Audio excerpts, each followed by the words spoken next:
শিক্ষার্থী ও মানুষের সম্মিলিত আন্দোলনের মাধ্যমে দেশে বর্তমানে প্রতিষ্ঠিত অন্তর্বর্তীকালীন সরকারের নবযাত্রার সাথে ডিআইটিএফের এই নামটি বিশেষ মাত্রা যোগ করবে। মেলাটিকে অধিক ফলপ্রসূ করার লক্ষ্যে গতানুগতিক ধারা হতে কিছুটা বের করে আনার অভিপ্রায়ে নতুন নতুন উদ্ভাবনী ধারণা নিয়ে কিছু সাইডলাইন ইভেন্টের ব্যবস্থা রাখা হয়েছে। এবার জুলাই আগস্ট বিপ্লব স্মরণীয় রাখার জন্য জুলাই চত্বর, ৩৬ চত্বর, sourcing corner, creation corner, seminar, ওয়ার্কশপের ব্যবস্থা রাখা হয়েছে। এছাড়া utility service booth, ATM booth, মসজিদ, মা ও শিশু কেন্দ্র, কার পার্কিং স্পেস, বিভিন্ন ব্লকে পর্যাপ্ত টয়লেট সহ দর্শনার্থীদের সাবলীল চলাফেরার ব্যবস্থা রাখা হয়েছে। প্রিয় সুধী মণ্ডলী, বর্তমান সরকার একটা গণ অভ্যুত্থানের মাধ্যমে রাষ্ট্রের দায়িত্বভার গ্রহণ করেছে। বৈষম্য বিরোধী এই অভ্যুত্থানের সবচেয়ে বড় চাওয়া হচ্ছে নাগরিকের সমতাভিত্তিক অংশগ্রহণ ও জাতীয় সম্পদের সমতাভিত্তিক বন্টন। আমাদের সরকার পরিচালনা করতে চায় যোগ্যতা ও ন্যায্যতার ভিত্তিতে, ব্যক্তি সম্পর্ক নির্ভর বা যোগসাজকের ভিত্তিতে নয়। এর জন্য আমাদের সমতাভিত্তিক সমাজ তৈরি করতে হবে। নতুন সরকারের কাছে মানুষের প্রত্যাশার অগ্রাধিকারেই ছিল ন্যায় বিচার প্রতিষ্ঠা করা। রাষ্ট্রীয় প্রতিষ্ঠান যেমন কেন্দ্রীয় ব্যাংক, এনবিআর, দুদক, সর্বোপরি বিচারালয় ও বিচার ব্যবস্থায় সুশাসনের ব্যাপক ঘাটতি গত ১৬ বছর ধরে দেখা গেছে। এ ব্যবস্থা থেকে রাষ্ট্র সংস্কারের যে প্রয়োজনটা জনদাবি আকারে প্রকাশিত হয়েছে, এটাকে পরিণামদর্শিতার সঙ্গে উপলব্ধি করে প্রয়োজনীয় সংস্কারটা করলেই অর্থনীতি যথেষ্ট দ্রুততার সঙ্গে ঘুরে দাঁড়াবে বলে আমি বিশ্বাস করি। বর্তমান অন্তর্বর্তীকালীন সরকার সে পথেই রয়েছে। প্রিয় উপস্থিতি, একটা সেলফ সেন্সার্ড শাসন ব্যবস্থার মধ্যে আমরা ছিলাম। তথ্য উপাত্তের প্রচণ্ড গরমিল তৈরি হয়েছিল। এগুলোকে ঠিক করে উপস্থাপন করাটাও একটা বড় কাজ, যা এরই মধ্যে আমরা শুরু করতে পেরেছি। আমি নিশ্চিত যে এভাবে চললে অর্থনীতি ঘুরে দাঁড়ানোর পথ আগামীতে আরও সহজ হবে। বর্তমান অন্তর্বর্তীকালীন সরকারের কর্মযজ্ঞের শুরুতে তৈরি করা শ্বেতপত্রে দেশ থেকে ২৮ লক্ষ কোটি টাকা পাচারের তথ্য উঠে এসেছে। আমাদের পর্যালোচনায় দেখা যাচ্ছে এই কাজে সমাজের প্রতিটি স্তরের একটি অংশ জড়িত ছিল। মাধ্যম হিসেবে তারা হয়তো বাণিজ্যকেই বেশি ব্যবহার করেছে। খুবই আশাব্যঞ্জক দিক হলো আমাদের সরকারের দায়িত্ব গ্রহণের পর অর্থনীতির নৈতিক ভিত্তির পরিবর্তনগুলো আসতে শুরু করেছে, যার প্রতিফলন দেখা গেছে রপ্তানি আয়ের প্রবৃদ্ধিতে, চলতি হিসাবের ভারসাম্যে।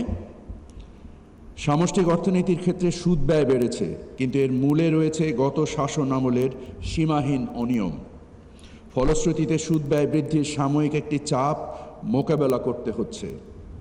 আমি মনে করি পর্যায়ক্রমে সুদ ভার সহনীয় মাত্রায় নিয়ে আসা সম্ভব হবে, যা বিনিয়োগের জন্য সহায়ক ভূমিকা পালন করবে। প্রবাসী আয়ের ক্ষেত্রে আমরা সরকারের প্রতি বড় ধরনের আস্থার প্রতিফলন এর মধ্যে দেখতে শুরু করেছি, যার ধারাবাহিকতায় নিকট ভবিষ্যতে ইতিহাসের সর্ববৃহৎ রেমিটেন্স প্রবাহ আমরা পেতে যাচ্ছি। তবে বাস্তবতা হলো এখনও আকাঙ্ক্ষা অনুযায়ী দুর্নীতি কমেনি। এ লক্ষ্যে প্রয়োজনীয় পদক্ষেপের দিকে অগ্রসর হয়েছি। দেশে ব্যবসা বান্ধব পরিবেশ তৈরি করতে বর্তমান সরকার নিরলসভাবে কাজ করে যাচ্ছে। আমাদের পণ্যের মান ও রপ্তানি সম্পাদনের সক্ষমতা অর্জনে বাংলাদেশ এখন বিদেশি ক্রেতাদের নিকট ক্রমেই আস্থাভাজন গন্তব্যে পরিণত হচ্ছে। এ অগ্রযাত্রা অব্যাহত থাকবে। ভঙ্গুর অবস্থা থেকে দেশের অর্থনীতি পুনরুদ্ধারে আমাদের চেষ্টা অব্যাহত রয়েছে।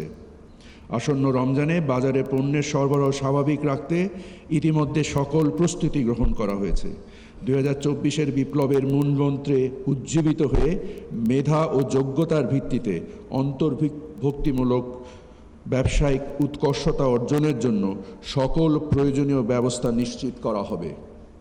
কোনো অশুভ শক্তির সাথে মিত্রতা করে লুটপাট করার সুযোগ আর দেওয়া হবে না। এতদিন যেসব প্রতিষ্ঠান রাজনৈতিক সহায়তায় বিভিন্ন ধরনের ইমিউনিটি পেয়ে এসেছে, তাতে মারাত্মক একটি অসম প্রতিযোগিতা সৃষ্টি হয়েছিল বাজারে। অনেক অপ্রয়োজনীয় বিনিয়োগ হয়েছে। এসব কিছুর ফলে বৃহৎ কিছু প্রতিষ্ঠান অস্বাভাবিকভাবে বড় হয়েছে। সরকারের আনুকূল্যে অস্বাভাবিক স্ফীত হয়েছে, অর্থাৎ ক্রোনি ক্যাপিটালিজমের উত্থান আমরা দেখতে পেয়েছি। ব্যাংকের পাশাপাশি শিল্প গড়ে ওঠার ক্ষেত্রেও আমরা এ পরিস্থিতি দেখতে পেয়েছি, কিন্তু এগুলো নিয়ে বলার ভাগ্য এতদিন আমাদের ছিল না। এভাবে অর্থনীতিকে কেন্দ্রীভূত করা হয়েছে। সার্বিকভাবে সম্পদের প্রচণ্ড অসম বন্টন দেখা গেছে। আমাদের দেশের মূল বিষয় হচ্ছে একটি সমতা ও ইনসাফ ভিত্তিক অর্থনৈতিক ব্যবস্থা চালু করা, যার মাধ্যমে প্রতিযোগিতামূলক বাজার প্রতিষ্ঠা করতে পারলে ভোক্তা উপযুক্ত মূল্যে পণ্য পাবে। সমতা ও ইনসাফের উপর ভিত্তি করে দেশের অর্থনীতি সচল হবে। প্রিয় সুধী মণ্ডলী, জ্বালানি ও বিদ্যুতের বিদ্যমান সংকট মোকাবেলা করার জন্য সরকার আন্তরিকতার সঙ্গে কাজ করে যাচ্ছে। আন্তর্জাতিক বাজারে বিদ্যুৎ আমদানির সংকট মোকাবেলা করার প্রচেষ্টা অব্যাহত রয়েছে। স্থানীয় উৎপাদনকে বৃদ্ধি করার পাশাপাশি বিকল্প হিসাবে নবায়নযোগ্য জ্বালানির দিকে যাওয়ার বড় পরিকল্পনা রয়েছে সরকারের। 10,000 মেগাওয়াটের ফাস্ট ট্র্যাক একটি নবায়নযোগ্য প্রকল্প হাতে নেওয়া হয়েছে, যা বাস্তবায়নের কাজ অতি দ্রুত শুরু হচ্ছে। মূল্যস্ফীতি নেমে আসতে শুরু করেছে। আমাদের পর্যালোচনায় আমরা দেখেছি যে পণ্যের মূল্যস্তর এখন স্থিতিশীল থেকে নিম্নগামী। মৌসুমের প্রভাবে সবজির দাম কম, তেলের দাম বাড়লেও মাছ, মুরগি, ডিম, চিনির দাম কমে আসতে শুরু করেছে। সামগ্রিকভাবে দেখলে গত 1 মাসের মধ্যে বাজার খরচটা কিছুটা হলেও কমেছে। আমার প্রত্যাশা রমজান কেন্দ্রিক পণ্যের মূল্যস্তর স্থিতিশীল থেকে নিম্নমুখী থাকবে। আমি মনে করি তেলের দাম কমবে, ছোলার দাম কমবে, ডিম ও পেঁয়াজের দাম স্থিতিশীল থাকবে। আমরা দুর্বৃত্তায়ন বন্ধ করতে চাই, দক্ষতা ভিত্তিক বাজার ব্যবস্থা চাই, যার অনুপস্থিতিতে গত 1.5 দশকের শাসন আমলে সিন্ডিকেটের জন্ম দিয়েছে। আমরা বৈচিত্র্যময় এবং অংশগ্রহণমূলক বাজার ব্যবস্থা সৃষ্টি করতে চাই। দেশে সম্পদের বন্টনের ক্ষেত্রে সুষম বন্টন ভিত্তিক নীতি প্রণয়ন করতে চাই।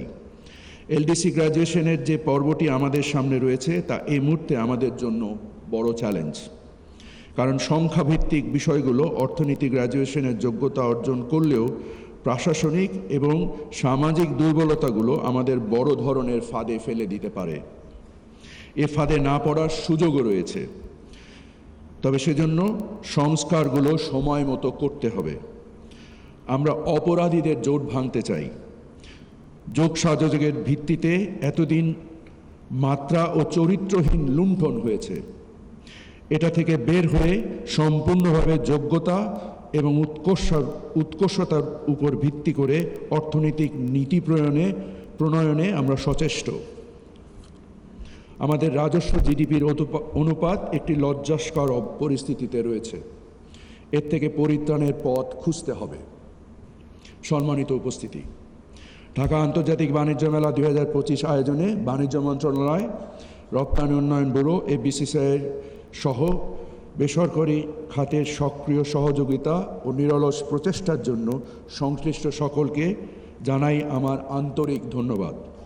এছাড়া বিভিন্ন সেবা প্রদানকারী সরকারি বেসরকারি প্রতিষ্ঠানসমূহ পূর্বের মতো ডিআইটিএফ 2025 সফলভাবে আয়োজনে আন্তরিকতার সাথে তাদের দায়িত্ব পালন করবে বলে আমি বিশ্বাস করি। ব্যবসায়ী অংশগ্রহণকারীবৃন্দ এবং সকল দর্শক ক্রেতাকে মেলাটিকে সাফল্যের মূল ভূমিকা পালন করার জন্য অনুরোধ জানাচ্ছি।